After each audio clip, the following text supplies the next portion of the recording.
Hello everyone, সবাই কেমন আছেন?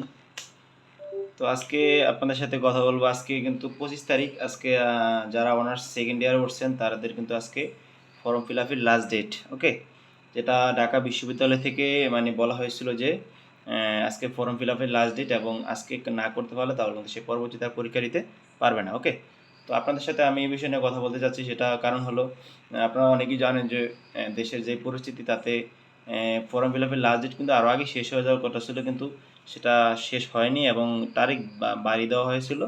সো ওই জন্য 25 দিন কিন্তু মানে বেরোনো ছিল, ঠিক আছে। সো ওই জন্য আপনার হলো এই কাজটা মানে বড় করানো হয়েছে। তো আপনারা যারা যারা ফর্ম ফিল আপ করেননি তারা তারা অবশ্যই ফর্ম ফিল আপ করবেন। না, এটা হলো অনার্সের, ঠিক আছে। অনার্স যারা করেছেন তারা, কারণ ডিগ্রি ফর্ম ফিল আপ এখনো শুরু হয়নি। তারা কয়েকদিন আগে পরীক্ষা দিয়েছে, তাদের রেজাল্টটা এখনও দেওয়া হয়নি, ঠিক আছে। তো আপনারা এই বিষয়টি জানার না থাকলে সেজন্য জানিয়ে দিলাম। সবাই ভালো থাকবেন, সুস্থ থাকবেন। আল্লাহ হাফিজ।